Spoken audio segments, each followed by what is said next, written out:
Hello friends, आज हम topic discuss कर रहे हैं क्लास 10 से। और जो हमने क्वेश्चन लिया है वो है हाइट्स एंड डिस्टेंस चैप्टर का। क्वेश्चन आपकी स्क्रीन पर भी आ रहा होगा, मैं क्वेश्चन पढ़ता हूँ कि the angle of elevation of a cloud from a point 60 meter above the lake is 30 degree and the angle of depression of the reflection of the cloud in the lake is 60 degree. Find the height of the cloud. ये Heights and distance chapter का एक अच्छा question है, मतलब एक easy level का question नहीं है, तो फिर ध्यान से पढ़ते हैं और हैंड टू हैंड फिगर बनाते हैं। The angle of elevation of a cloud from a point 60 meter above the lake. तो देखो, सबसे पहले ये मैंने एक लेक बनाया, ठीक है, इस तरह से दिखाया कि भाई ये सरफेस के नीचे लेक है आपका। अब क्या कह रहा है कि the angle of elevation of a cloud, मान लीजिए ये वो क्लाउड है, ठीक है, the angle of elevation of a cloud from a point 60 meter above the lake. इस पॉइंट का कह सकते हैं कि ये जो क्लाउड ए है इसका angle of elevation 60 meter above the lake है। पहले लेक से 60 मीटर एक पॉइंट लीजिए ऊपर, ठीक है, ये हो गया 60 मीटर, और इस पॉइंट से इस क्लाउड का एलिवेशन दिया है, एलिवेशन दिया है ना, तो ये एलिवेशन कितना है, ये एलिवेशन 30 डिग्री है। कुछ इस तरह से बना लेंगे इसको हम, ठीक है, ये बी, ये सी, ये डी और ये ई, ठीक है। अब देखो आगे क्या कह रहा है, the angle of depression of the reflection of the cloud in lake. मतलब पहले चेक करो कि आपका क्लाउड लेक के ऊपर कितना है, वो पूरा ए ही है, तो उसका लेक में रिफ्लेक्शन का डिप्रेशन एंगल दिया है और वो कितना दिया है, 60 डिग्री। तो अगर मैं कहूं कि लेक से ऊपर क्लाउड ए ही है, तो लेक के नीचे मान लीजिए क्लाउड ई एफ है, मतलब ये पूरी दूरी ए, रिफ्लेक्शन जो लेक में है वो है ई एफ। तो इस पॉइंट डी से उस रिफ्लेक्शन का डिप्रेशन एंगल, तो डिप्रेशन एंगल है तो कितना, ये 60 और ये भी 60, तो ये डिप्रेशन एंगल दिया हुआ है। और हमसे क्या कह रहा है, find the height of the cloud. तो याद रखिएगा, अगर मैं इसे मान लू h, इसे मान लू x, तो जरा चेक करिए कि लेक के ऊपर total height of the cloud क्या है। Total height of the cloud है h प्लस एक्स, तो आपका जो फाइनल आंसर होगा वो h प्लस एक्स होगा, ये ध्यान रखें। लेकिन अगर लेक के ऊपर की हाइट x प्लस एक्स है, तो लेक के नीचे टोटल हाइट जो रिफ्लेक्शन की है वो क्या होगी, वो भी x प्लस एच ही होगी, ध्यान रखो।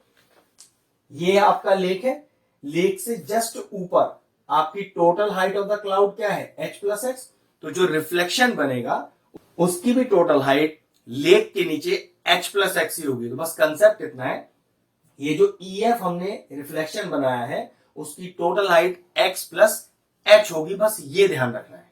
तो चलिए आगे सॉल्व करते हैं। तो सबसे पहले गिवन लिखते हैं इसमें, जिसमें डिस्क्रिप्शन आएगा हमारे फिगर का, ठीक है। डिस्क्रिप्शन क्या है, CE वो एक सरफेस है, मैं बोलता जाता हूं, आप आराम से समझ लीजिएगा कि CE वो सरफेस है, उसके नीचे जो हमने शेडेड पोर्शन किया है वो आपका लेक है। तो CE is the surface, CE is the surface below which is a lake, below which is a lake. Height DC और BE दोनों एक ही है हमारे लिए, तो हाइट जो कि बराबर है BE के, जिसको मैंने x माना है, लेकिन वो x आपको एक्चुअल में डायरेक्टली दिया क्या है, दिया है 60 मीटर, ठीक है।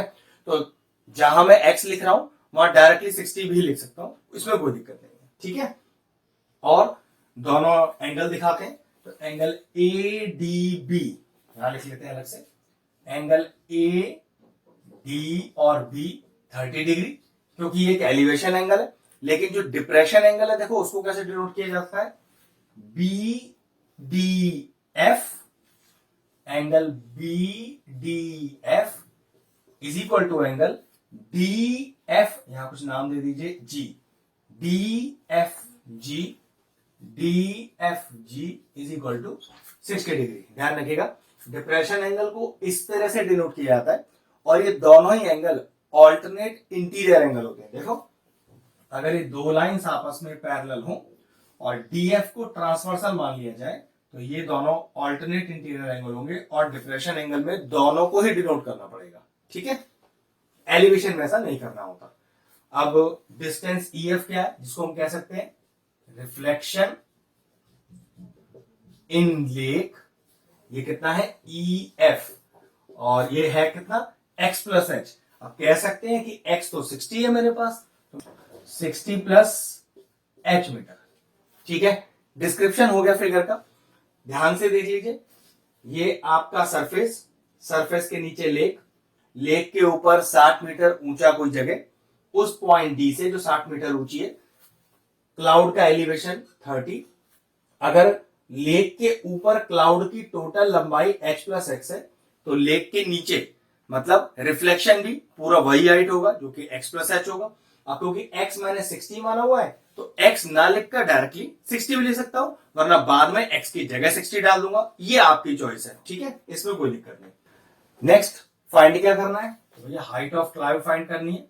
तो हाइट ऑफ क्लाउड, और वो है कितनी आपके पास x प्लस एच जो कि है 60।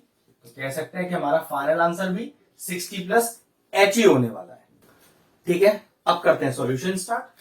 तो सॉल्यूशन को सॉल्व कैसे करेंगे, दोनों ट्राइंगल जो आपको दिख रहे हैं, एक 30 डिग्री वाला और एक 60 डिग्री वाला, दोनों को यूज करेंगे और फाइनल आंसर निकालेंगे। तो 30 डिग्री वाला ट्राइंगल देखिए, in triangle ABD, in triangle AB और D, ध्यान से देखिए, perpendicular upon base, perpendicular AB base BD, perpendicular AB upon base BD, and what is P by B, that is tan theta, theta दिया है 30 degree, तो tan 30 degree. अब AB का value कितना है, AB इज H, BD का value, अब सोचिए BD लिखिए CE लिखिए, दोनों बेस ही है, एक ही चीज है, तो अभी मैं BD लिख देता हूं। लेकिन अगर मुझे BD की जगह कहीं CE लिखना पड़ा तो बिल्कुल लिख सकता हूं, इज इक्वल टू tan 30, जिसका वैल्यू होता है 1/√3, ठीक है। यहां से BD का वैल्यू निकाल लीजिए, तो h√3 is equal to BD, ये लीजिए, इतना आ गया। नेक्स्ट देखिए, ट्राइंगल लेते हैं DBF। तो इन ट्राइंगल DBF, ध्यान से देखिएगा, सारा कंसेप्ट इसी में छुपा हुआ है। अगर मैं BDF ट्राइंगल को देखूं, तो इसका परपेंडिकुलर तो BF है, भाई जो एंगल यूज किया जाता है उसके सामने वाली साइड परपेंडिकुलर होती है। तो ट्राइंगल BDF में उसका जो परपेंडिकुलर है वो BF है, तो परपेंडिकुलर BF अपॉन ये परपेंडिकुलर और ये बेस BD हो गया, बेस BD। तो what is perpendicular upon base, होता तो ये भी tan थीटा ही है, और थीटा दिया कितना है 60 डिग्री, तो tan 60 डिग्री। वैल्यूज पुट करते हैं। Now what is BF, BE plus EF, what is BE भाई x, और what is EF x plus h। तो ध्यान से देखो, जो टोटल BF की दूरी है वो हो गई x plus h upon BD। Now BD obviously बात है एज इट इज लिखने दो, कोई काम नहीं है इसका, और tan 60 इज √3, ये हो गया 2x plus h upon BD। BD का वैल्यू हम निकाल चुके हैं, h√3 is equal to √3, cross multiply करो तो 2x, वही x तो मैंने शुरू में ही कहा था आपसे कि 60 दिया हुआ है, लिख दिया मैंने 60 direct, plus h is equal to cross multiply, तो √3 इंटू h√3, ये कितना हो गया 120 plus h is equal to √3 into √3 3h हो गया। इस वाले h को इधर ले आइए, तो 120 इक्वल टू 3h माइनस का h, 120 is equal to 2h, 2 क्या करें 120 के नीचे ले आइए, तो 120 upon 2 is equal to h, and what is the value of h, h हो गया मेरा 60 मीटर, ठीक है। लेकिन मुझे हाइट ऑफ द क्लाउड निकालना है, जो कि बिल्कुल सरफेस के ऊपर होगा। अब सरफेस के ऊपर का हाइट मैंने शुरू में बताया था कितना है आपका क्लाउड का, x प्लस h, h निकाल लिया 60, x दिया है 60, तो फिर लिखेंगे क्या, हाइट ऑफ क्लाउड कितना था, x प्लस एच। x कितना है 60, h कितना है 60। तो कुल मिलाकर जो आपका क्लाउड है, लेक है, उसके ऊपर की जो टोटल हाइट है वो है x प्लस एच, जो कि कितनी निकल के आई 120 metre. Therefore, the height of the cloud above the lake is 120 meter. Question finish हुआ, वीडियो फिनिश करते हैं।